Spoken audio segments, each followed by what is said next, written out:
If it's Wednesday, clashes, conspiracies, and questions about what comes next after an historic debate leaves former President Trump trying to spin an undisciplined performance against Vice President Harris as his best debate ever. Plus, Hurricane Francine strengthens and slams Louisiana with the eye of the storm expected to make landfall this afternoon near New Orleans, bringing flash flooding and storm surge threats to millions along the Gulf Coast. And ready for it? The endorsement of Harris's wildest dreams. Superstar Taylor Swift announces to her more than 250 million Instagram followers that she's backing Harris for president and encouraging her fans to vote in November.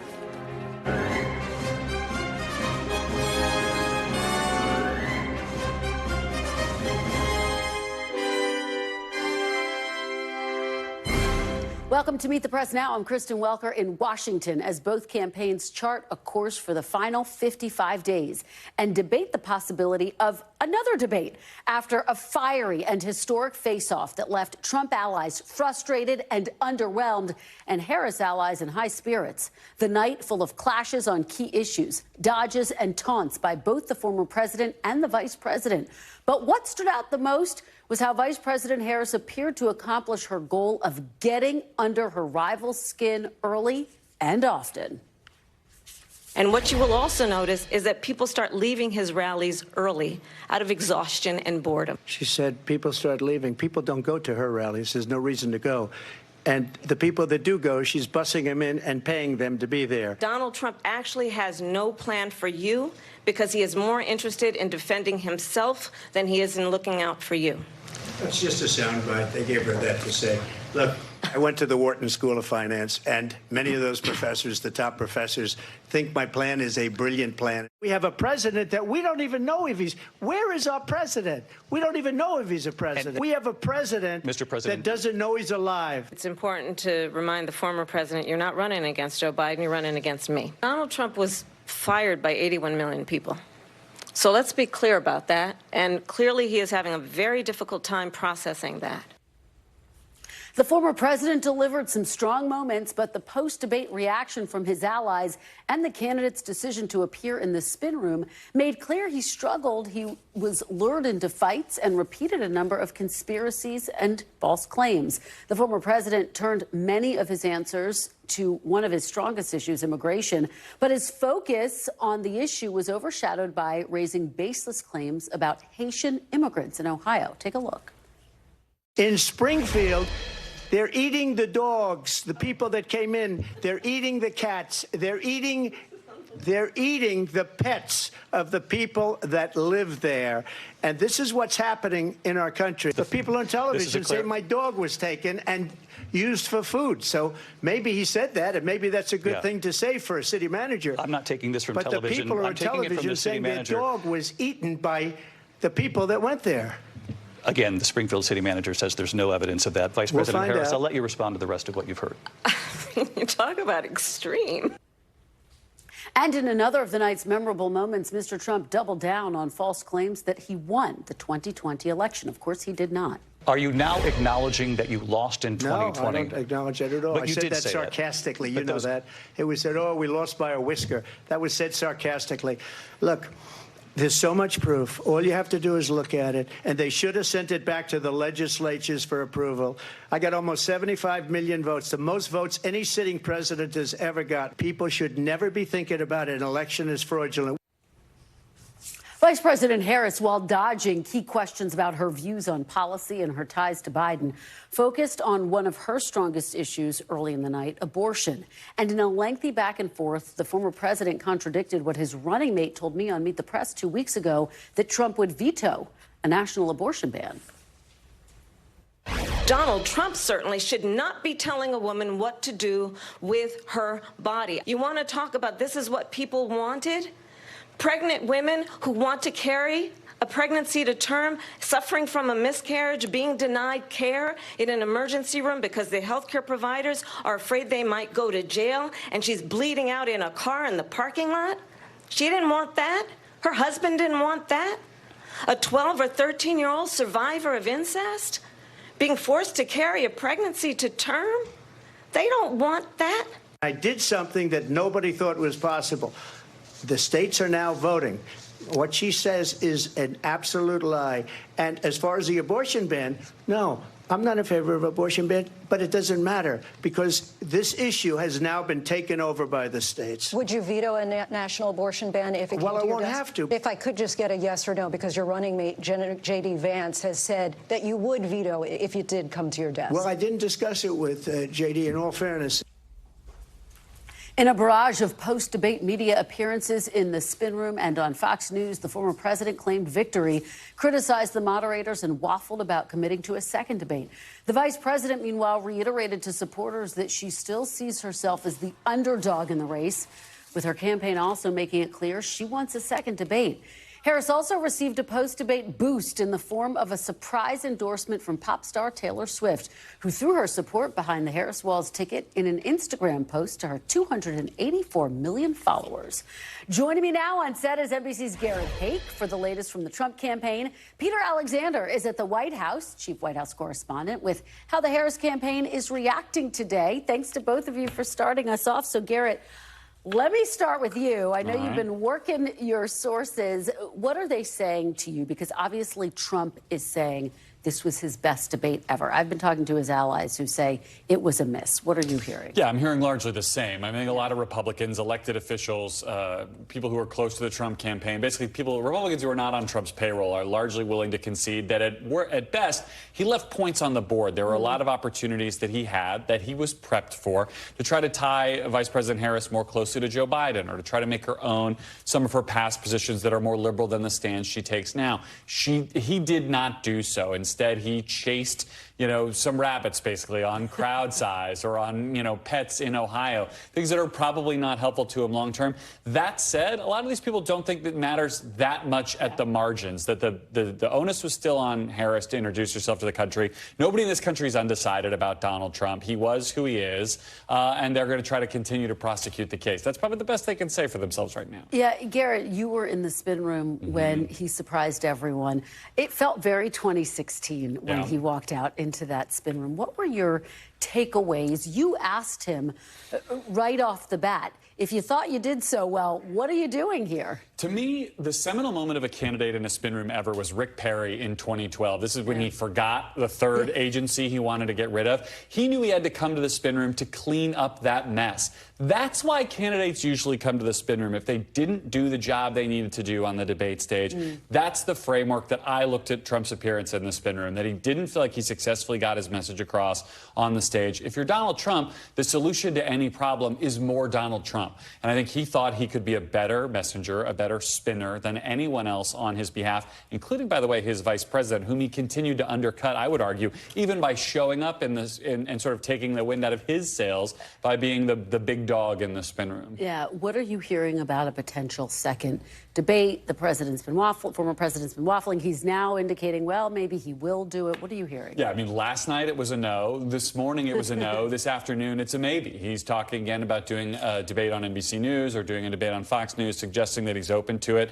My money with Trump always comes back to if there is a debate, if he's being called out for not attempting. Like if Kamala Harris came out right now and said, I've agreed to a debate on NBC News on whatever day in October, Trump would be there. I think it'll be very hard to keep him off that stage if a debate is set. But I think we're going to have another couple weeks of this will he or won't he story, maybe even until that second debate gets scheduled and shown up for. Yeah, it's a great point, Garrett. You have to think, do they really want to let the final word be left with their running mate? Yeah. So we'll have to see. Peter, let me go out to you. What are you hearing from the Harris campaign? Obviously, she feels like she had a very strong night. At the same time, she didn't answer some key questions about her record and about some of her shifts in policy and how a Harris administration would look different from a Biden administration. Yeah, I think you're right, Kristen. Certainly the Harris campaign is thrilled by her performance last night. Their post earlier today on social media was literally the debate itself, effectively saying, hey, you got any questions? Just watch this thing all over again. So they do feel very good about it. I think there are some questions that remain unanswered if you want to dig down into them over the course of the evening. She never really answered specifically whether Americans were better off now than they were 4 years ago. She didn't say specifically what she would have done differently on immigration, and she didn't answer the question of whether the Biden-Harris administration bears any responsibility for the U.S.'s chaotic withdrawal from Afghanistan that left 13 American service members dead. But the bottom line here, Kristen, is this was an incumbent against a challenger. Donald Trump, of course, a former president, but he is the challenger this go around. And the Harris campaign feels very satisfied that in many ways she made this a referendum on Donald Trump, that turning the page would be turning the page on him, not on the Biden and Harris administration. And I think that's a message that they hope resonates with a lot of Americans right now. Not every American views it this way, but she really is the one trying to cast herself as the outsider, as the sort of change agent in this race. She absolutely is. And Peter, just sort of extraordinary optics today. Of course, the nation pauses to mark the 9/11 anniversary. Yeah. Vice President Kamala Harris, former President Donald Trump came face to face yet again today in New York. And President Biden was there as well. The optics so interesting because you had Harris shaking Trump's hand for the second time in as many days. And also this reminder that she has served with President Biden, and yet, as you just pointed out, Peter, is trying to distance herself so that she can make that case that she's the change candidate. How challenging is that? Well, about that exchange, that handshake that we saw between Trump and Harris today, remember yesterday was the first time they'd ever met. Well, they only waited an amount of hours to say hi to one another again. He today described it as a polite greeting. But to your point, Kristen, about her ability to sort of separate herself from Joe Biden, that is and remains a challenge. No matter how she tries to cast it, she said, you're not running against Joe Biden, you're running against me. She is still the incumbent vice president of the United States right now. But again, to where I started here, she's trying to make this race as much about Donald Trump as it is about the Biden-Harris record and their administration to this point. Notably, Biden has not been very public alongside her other than one event so far. She is effectively campaigning on her own throughout the course of the campaign. She's going to be in North Carolina again tomorrow, and they want her to be standing on her own two legs to define to Americans what a Harris presidency would look like and how specifically that is different from a Biden presidency. Notably, she has tried to moderate her views, and on some issues, she has been less progressive than him. She has moved further to the middle of Joe Biden on those issues. And on some other ones, she's tried to lockstep her position with him, specifically on the topic of fracking, as she was pressed last night. Yeah, and, you know, Peter, I mean, one of the big questions is, will she do give a more detailed explanation for how she got from point A to point B? And I guess the question is, what is the strategy for her moving forward? Well, we're going to see her on the road. As I said, she'll be in North Carolina tomorrow. I think based on the conversations I'm having with smart analysts who are observers of political campaigns dating back decades, they say she has really given herself a strong foundation from which to build going forward as it relates to this campaign. She didn't answer everything, certainly didn't talk about a series of different topics maybe the campaign would like her to, the CHIPS Act, the infrastructure success of the Biden-Harris administration. But bottom line, they do feel like she succeeded in communicating to the American people a sense of competency and a vision for the future. Kristen? All right, Garrett and Peter, thank you so much for starting us off on a very busy Wednesday after the big debate. Really appreciate it. Let's now dive a little deeper into one of the most talked about moments from last night's debate, former President Trump's baseless claims that Haitian immigrants are eating pets in Springfield, Ohio. Last night in the debate spin room, NBC's Yamiche Alcindor asked Trump's running mate and Ohio Senator J.D. Vance about those claims, which Vance has been amplifying. Take a look.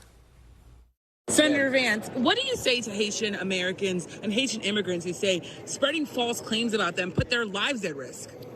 Well, I don't think that no one has spread false claims. What they've said is that a small migrant community, 20,000, so it's big for the city of Springfield, but it's small compared to all Haitians in the United States of America, that small migrant community has caused a lot of problems. It's led to higher rates of communicable diseases. That's a verifiable fact. It's led to animals disappearing. Many of my constituents have said that has been happening. It's led to higher home prices. That is a verifiable fact. So this influx has led to a lot of poverty. But you said that immigrants have eaten animals, and city officials have said that that's not true. City officials have said that's not true. That's not actually accurate. The city manager said there's no verifiable evidence. A lot of residents on the ground have said that there is.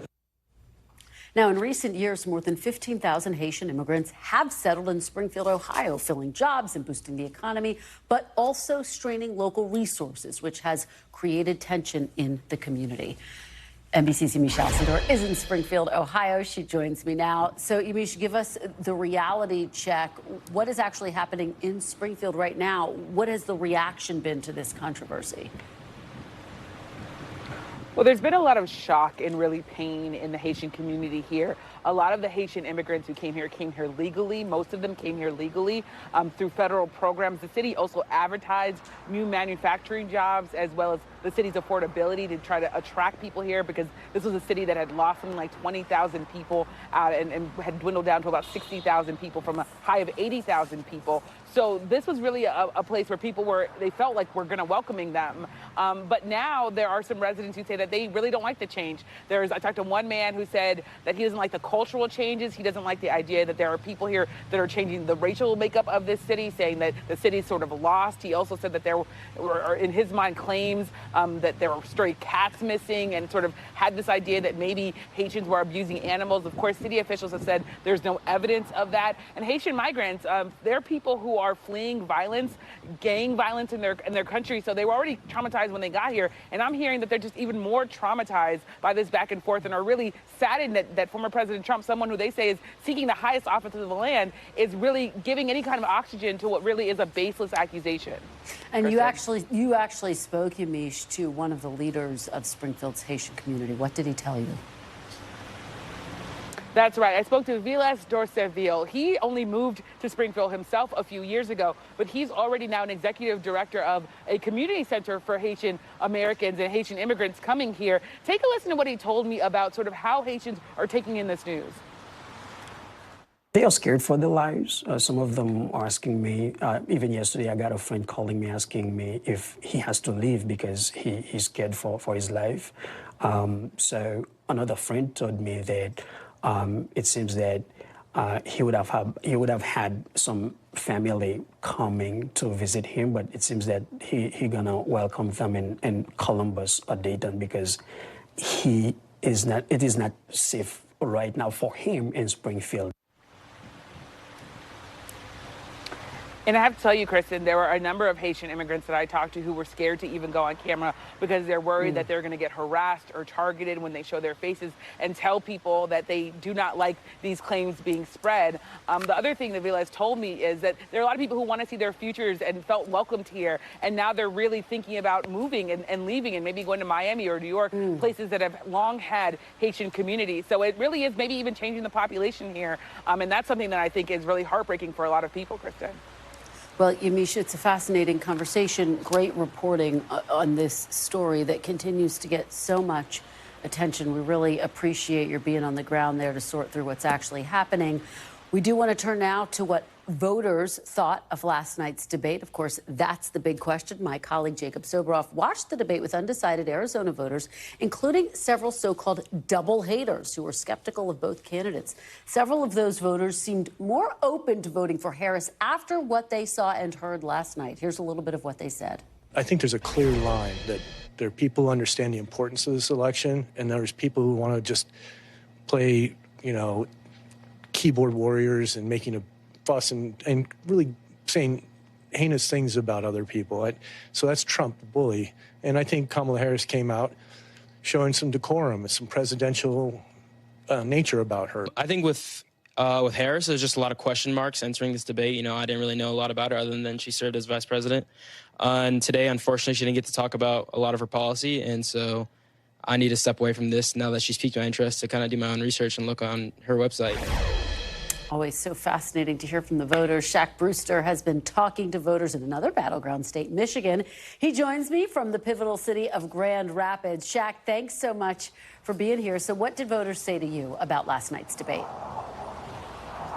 Well, Kristen, I definitely have heard a lot of positive comments about Vice President Harris and her performance last night, even if there was some disappointment among some that they didn't get enough policy. They do want to hear more from her, at least based on some of the folks that I've talked to. You know, we come back to this county over and over again because this is one that President Biden flipped in 2020, and he did so not just because of moderate voters, but because you saw Democratic voters enthusiastic, and that's also what helped him carry this state. I want you to listen to some of those voters that I've been talking to throughout the day today. Harris completely smashed Trump.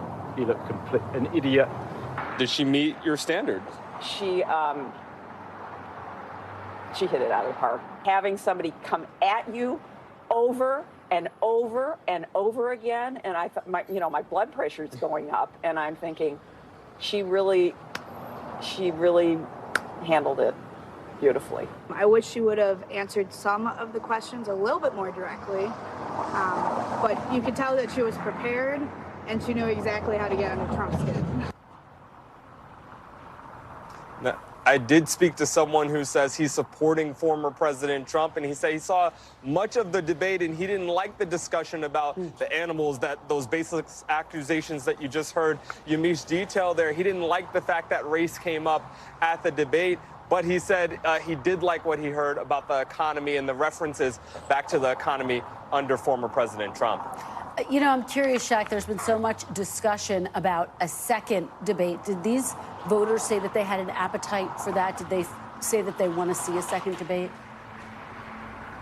You know, a lot of them are still digesting what they heard last night. A lot of them were surprised, or I should say they were nervous about Vice President Harris and how she was going to do, especially when you talk to those Democrats who went into that first debate and came out of it, rather, very uncomfortable, worried about the performance of their candidate. So I think a lot of people are still digesting what they heard yesterday. You know, the question is always, does it change people's minds? I did speak to one voter who yesterday told me that he was undecided, and he said this debate was going to be key for him. He voted for Trump in the past, and he texted me this morning and said he's going to be voting with Vice President Harris because she really cleared up what he heard on social media and really cut through some of those television ads that he's been watching, Kristen. All right. Well, just fascinating stuff. Shaq Brewster, thanks so much for bringing us all of your great conversations. Really appreciate it. Coming up, a live report from New Orleans as the city braces for Hurricane Francine to make landfall as a Category 1 storm. We're also tracking Francine's forecast in the days ahead, including an intensifying tornado threat in Louisiana and parts of the southeast. Stay with us. You're watching Meet the Press Now.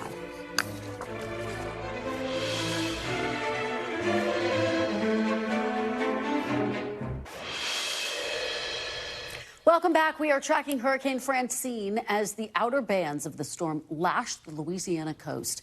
The Category 1 hurricane is expected to make landfall soon, bringing with it heavy rain, strong wind, flash floods, and life-threatening storm surge. Louisiana and Mississippi have declared states of emergency. Governor Jeff Landry said Louisiana's National Guard has been deployed. Several parishes near the Louisiana Gulf Coast had ordered mandatory evacuations. But for those still in the storm zone, the time to evacuate has passed. Louisiana's Director of Emergency Preparedness now urging residents to hunker down. And joining me now is Jesse Kirsch in New Orleans, and Bill Cairns is tracking the path of Hurricane Francine. Jesse, let me start with you. What are you seeing there on the ground in New Orleans? Yeah, Kristen, I'm not sure if you can hear it back there, but the wind is starting to pick up a good amount right now. It's been unpredictable, to say the least, how the weather has been unfolding over the last several hours. It was dry this morning. Then we started to have a steady rain for hours.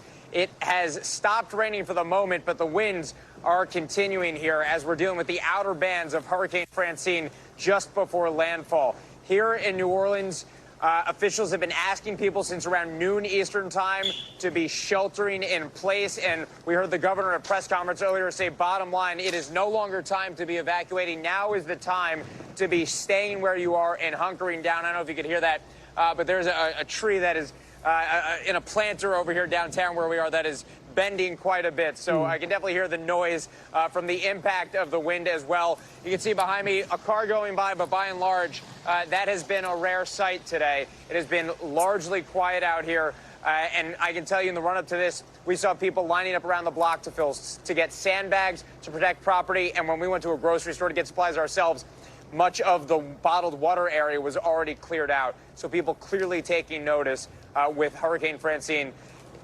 landfall imminent at this point, Kristen. Yeah, I mean, just to follow up on that point, so it sounds like you are saying people are taking the warnings from state and local officials very seriously, and yet not everyone has evacuated from the areas that were ordered to evacuate. How are they preparing? What are they telling you about why they decided to stay? So, and just to clarify, we haven't been told of a mandatory evacuation in New Orleans where we are right now. People are being told to shelter in place. They were asked to do preparations, finish up their preparations by yesterday evening. I'm talking about the city of New Orleans itself. Sorry for any confusion off of that. But I can tell you anecdotally, yes, it seems like by and large people are taking the warnings. And, you know, this is a state that has been hit hard by hurricanes many times in recent decades.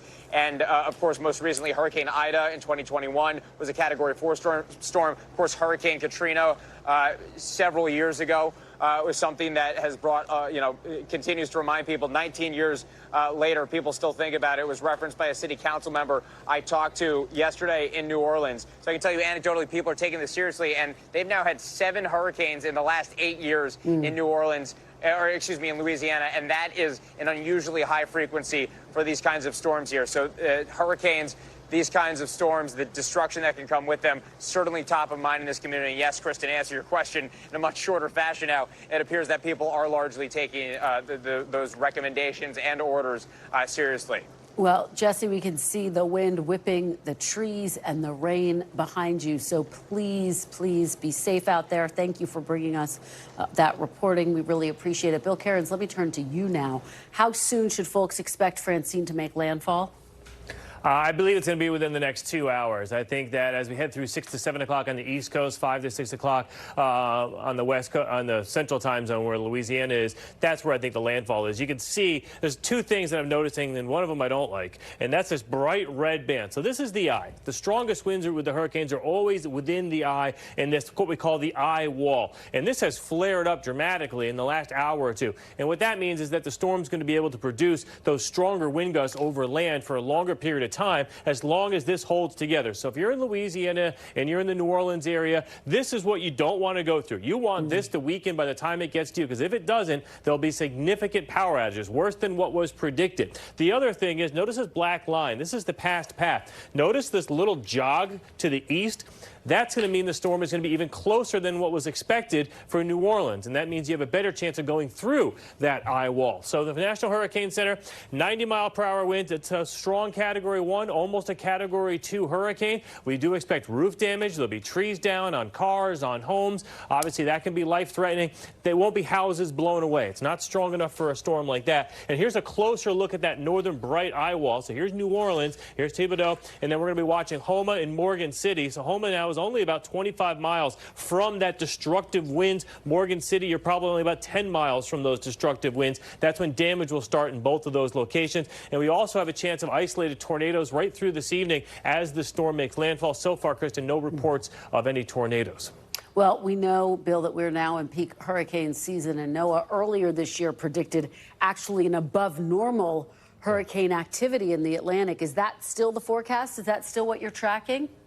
So right now we're about average because we had this big lull for much of the last half of August and the beginning of September. But now that we're heading to the peak of the season is considered when we get to the second week of September, which is what we're at now. And so this is when we expect it to get active, and just like that, it has. So obviously we're tracking Hurricane Francine. For all my friends on the southeast coast, there's now a 30% chance we get a tropical disturbance that's going to head your way by the time we get to the weekend. So we'll have to watch that. Again, it doesn't look like it'll develop into like a big hurricane, but it could be enough to have some issues with the beaches, the waves, the rip currents. Then we have a couple other areas way out in the Atlantic, including a new tropical depression. But we're not going to worry about any of those, Christian, for at least another week. After we're done with Francine, we'll keep an eye on towards the weekend what happens for the Carolinas. All right, Bill Cairns tracking all of it for us. Thank you so much. We are, of course, keeping our eye on Hurricane Francine, and we'll bring you any major updates as we get them. Coming up next, politics, power, and pop stars. Could Taylor Swift's endorsement of Kamala Harris actually motivate young voters to fill in a blank space on the ballot with Harris's name? We'll dig into all of that. You're watching Meet the Press now.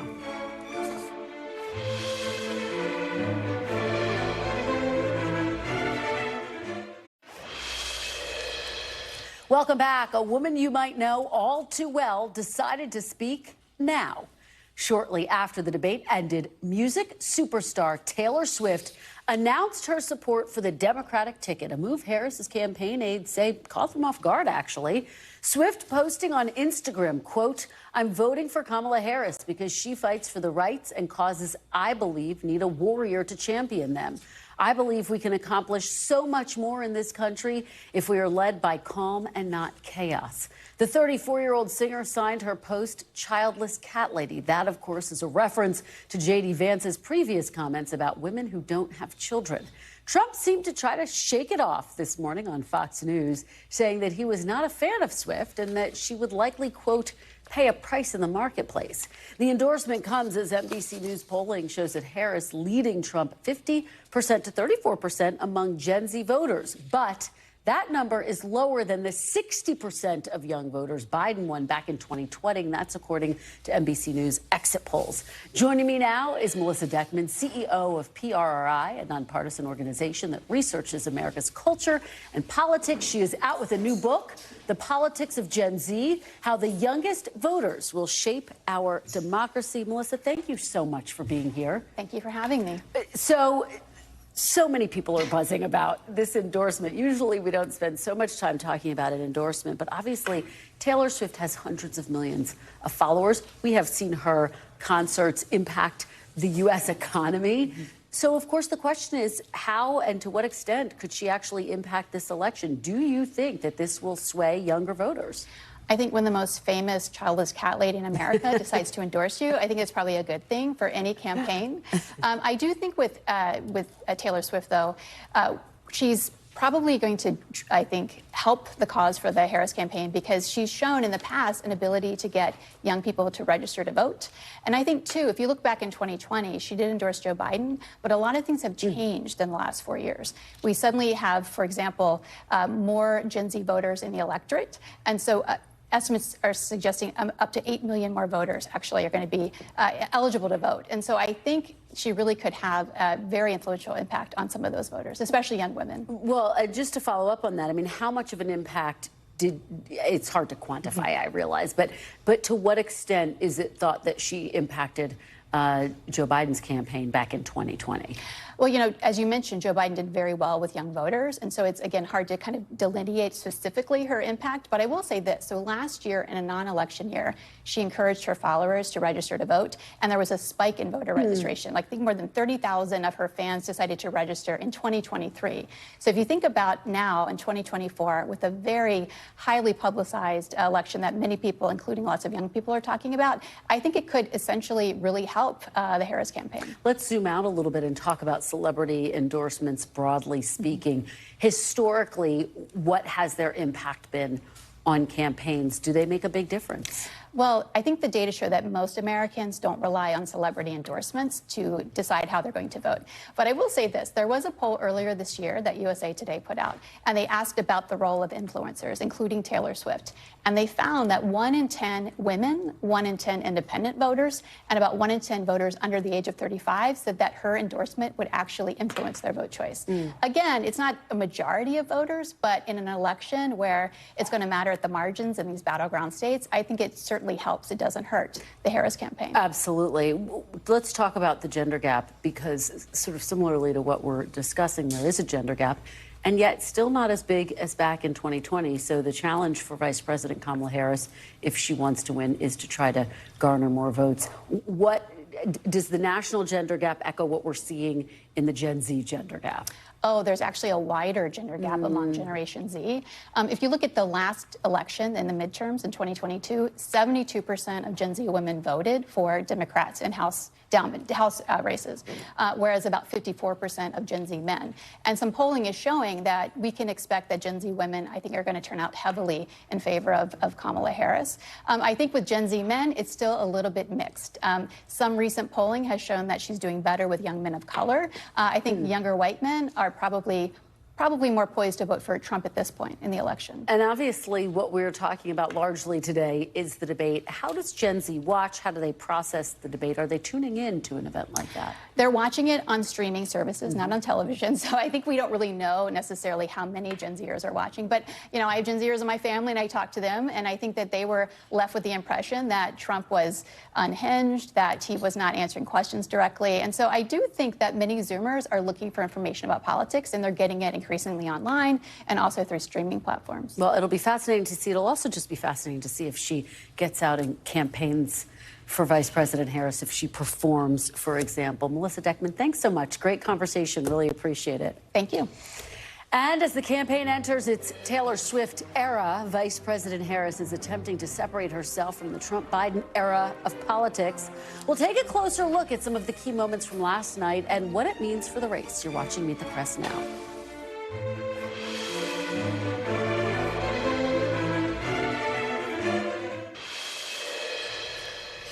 Welcome back. While it was a rocky debate performance for Donald Trump, his allies are hoping one moment might stand out for voters, even though it came at the very end of the night during closing statements. Look.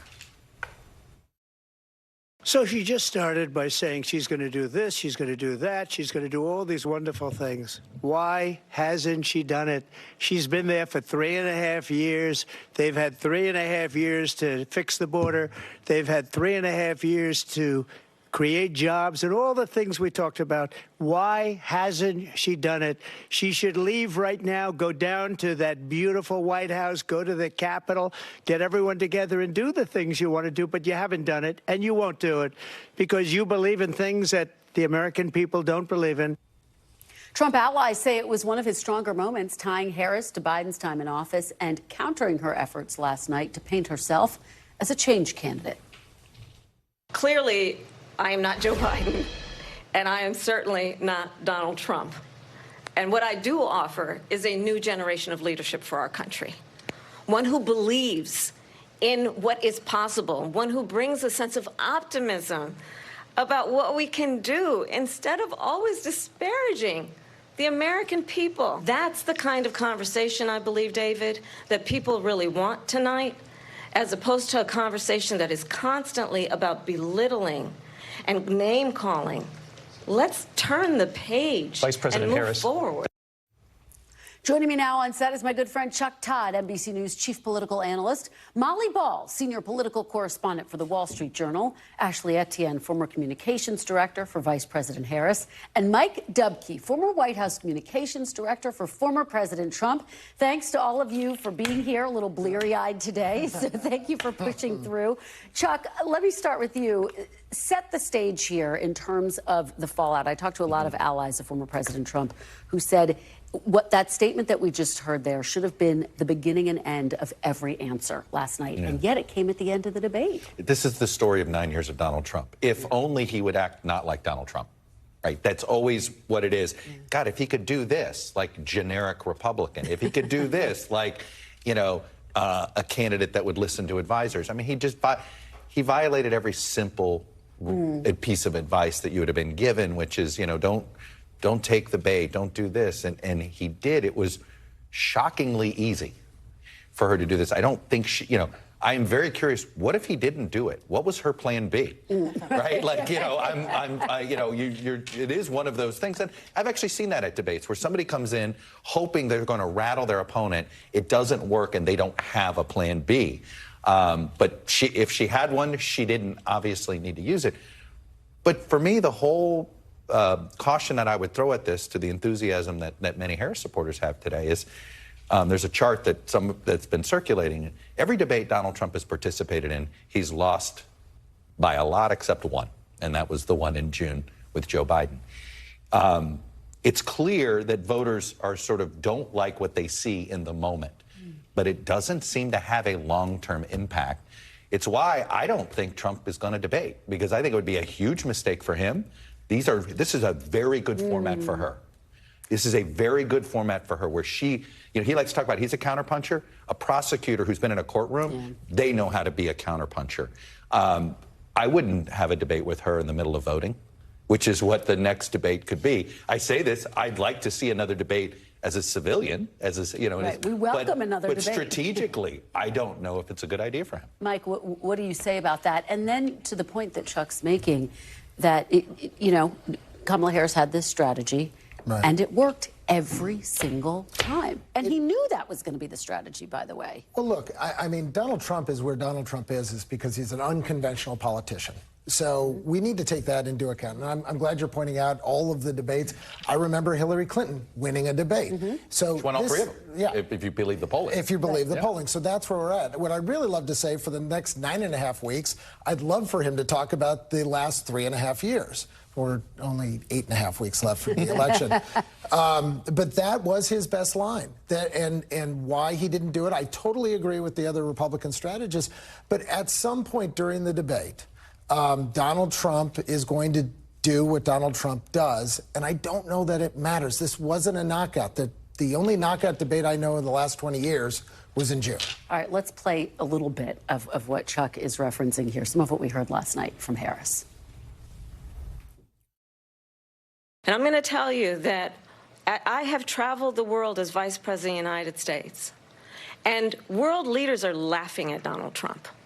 I have talked with military leaders, some of whom worked with you, and they say you're a disgrace. It is absolutely well known that these dictators and autocrats are rooting for you to be president again because they're so clear they can manipulate you with flattery and favors. And that is why so many military leaders who you have worked with have told me you are a disgrace. Molly, it was literally like a greatest hits of, you know, jabs to get under his skin. And she landed. I mean, the risk in that is that you flub a line. She landed most of her attacks last night. And to your point, and they all were successful in getting under his skin, to the point where even when the moderators gave him an opportunity to say something potentially a little bit more statesmanlike about what happened in 2020, saying, so, you know, you have admitted recently you've made these comments about how you did actually lose the 2020 election. He's, no. Let me make clear to the American people that I still believe this lie about the rigged and stolen election. So he was sort of helping her continually. I do think... and I wrote this in my analysis for the Wall Street Journal today, that because the debate was all about Trump, it's possible that some of those swing voters that she needs to win over, those undecided voters who still don't feel like they know her well enough, that they may not have come away from this debate feeling like they got their questions about her answered. They may not come away from this debate feeling like they have a strong and clear picture of who she is in her own right versus just having seen her prosecute him, and the debate was just all about Trump. Yeah, actually, Democrats I spoke to last night and today have said exactly that she did a great job rattling him. But at the same time, she didn't really explain some of the shifts in her policy positions in a detailed way. She didn't really say how a Harris administration would be different from a Biden administration. Does she need to spend the next several weeks doing that? I think she actually will. And I challenge this notion that she didn't achieve what she wanted to achieve, because I think one of the most important things for her to project was a sense of command, a sense of command of the policy, presenting herself as presidential, giving people the sense that she was not going to back down to any bully, whether it's Donald Trump or Vladimir Putin. And so I think she achieved that incredibly well. Now, she'll have the next 50 days to talk about herself. But there was a line that I thought, a theme that she kept repeating all night that I think is getting lost. And she focused on the fact that Donald Trump doesn't care about you. He could care less about you. Proof point was that he showed up. This is his third attempt to be the president of the United States. He's been the head of the Republican Party for 8 years, and he shows up with no policy vision for how he's going to move the nation forward. He couldn't even come up with a plan on health care, although they voted 60 times to undermine Obamacare. I mean, so she was really effective at driving this notion that he could care less about you, and I think that's going to be a theme moving forward. And if you look at the recent CNN polls, that's the area where she's beating him double digits in these battleground states on this question of who cares about you. Which is a great line if you have run in primaries and the American people know who you are, but she had one job other than survival last night, and that job was to define herself. You have 50 days to do that. And the debate is not the best format to actually roll out who you are. There were two hits that former President Trump had on her. One was the 3.5 years. The other, I thought, was when he focused on Iran and the monies. And we're playing a political game of very small margins. And when you can make the point that they made that we dried up terror funding by pulling money away from Iran, and you've got pictures of pallets of dollars being delivered during the Biden administration to Iran, and that's going to be very difficult. That was one effective for her, one, but I will say this: for her to counter in ads. What Donald Trump needed to prove is that Donald Trump cannot be Donald Trump. He needed to prove that. Every debate, as Chuck said, he's lost because he is himself. And I think he just doubled down on who Donald Trump is, and I don't think he did himself any favors. Let me play one piece of reaction that we're getting from Senator Mitt Romney and get everyone to respond to that. This was classic President Trump performance. In the case of Kamala Harris, most people didn't know her terribly well, other than a few clips that were not flattering that you might see on the internet, and people saw, oh, actually, she's an intelligent, capable person who has a point of view on issues, and she demonstrated that time and again. Chuck, what about that and the fact that you've been arguing for a while the person who wins this race will be the person who proves himself to be the change candidate? You know, one of the things that we can't underestimate, and I think Mitt Romney's making this point because he actually got into, is that first time you stand on stage with somebody who's is president or has been president, it elevates you just being on stage. And so that is an important, and that's, I think, the point he was trying to make, you know, just being on stage, being his equal in that moment. For a lot of Americans, they hadn't seen that, right? It's the first time they'd been together. Now we've seen them 2 days in a row together. But it was important for her, so I think that's a fair point. That's right. Most of the Republicans have. I do think that was look. She beat him at something that he's usually better at, which is stagecraft, right? And she grabbed a piece of stagecraft. But look, I actually think she needs a second debate. Oddly enough, because I think it's the fill in the gaps. Because this was something I was talking with a colleague about today. A lot of times, you know the first thing a president's going to do if they get into office. I don't know what the first thing. I know what the first thing Trump's going to do. He's going to deport. He's going to do his deport. You know, some people may not like it, but he has talked about what he wants to do his first week. I don't know. You know, Barack Obama made a pledge. I'm going to sign a health care law before the end of my first term. You know, we don't have it, and to Mike's point, that's usually comes out in a primary campaign. I mean, you talk to some Obama people, it's the worst. They think, like, why did he make this pledge, right? But he did it, and, you know, he got it done, right? But that's what primaries usually are about. I do think, I agree with you that a debate isn't the best place to do policy, but she needs another sort of large forum to start filling in some blanks here, because I do think there are some fence sitters there on this issue. And guys, we're almost out of time, but rarely does Taylor Swift's name come up in this forum, but I do have to ask you, Molly. You haven't been to my house with my daughter. Well, that's a fair point, fair point. Does this endorsement matter? I think so. I mean, I'm not a Swiftie, but I live with one, and she can't vote, but she would. Does too. But she would literally do anything Taylor Swift tells her. My daughter to do. won't buy the $20 Kamala bracelet, though. She thought that was too much money. She's on a college budget. She's on a college budget. Wasn't this though Plan B? This felt like Plan B to me. Like if she did not do well at the debate, we have Taylor Swift lined up to endorse. And I have this picture of some staffer on the Harris campaign running down the hallway after she did well, saying, "Stop! Save it for next week." All right, you guys, we're out of time. I Great wish everybody was that planning. Who knows? Thank you. There you go. Thank you so much, Chuck, Molly, Ashley, and Mike. So fantastic. Really appreciate it. Still to come, you are looking at pictures of the 9/11 memorial at the World Trade Center earlier today as America remembers 23 years later. A look at how a nation and the White House marked the moment after the break. You're watching Meet the Press now.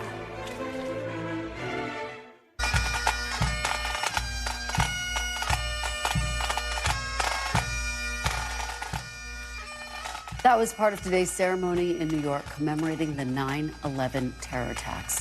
This morning, President Biden, Vice President Harris, Donald Trump, and Senator J.D. Vance were at Ground Zero in Lower Manhattan to honor those who died 23 years ago today. And in what has become an annual tradition, the names of the victims were read out loud. Michael A. Ajak. Michael Edward Asher. Douglas Franks D. Stefano. Donald Americo DiTullio. The president and vice president also paid their respects in Shanksville, Pennsylvania, Mr. Trump visited the Flight 93 National Memorial later in the day. And just moments ago, the president and vice president participated in a wreath-laying ceremony at the Pentagon. 184 people died there when hijacked Flight 77 hit the west side of the building. Here's Secretary of Defense Lloyd Austin speaking this morning. We have repaired the damage to this building, but we cannot repair the damage to your hearts. No words can take away your grief. No amount of time can make sense of the worst terrorist attack in American history. And of course, nearly 3,000 people died on September 11th, 2001. I am back tomorrow with more Meet the Press Now. The news continues with Hallie Jackson right now. Thanks for watching. Stay updated about breaking news and top stories on the NBC News app or follow us on social media.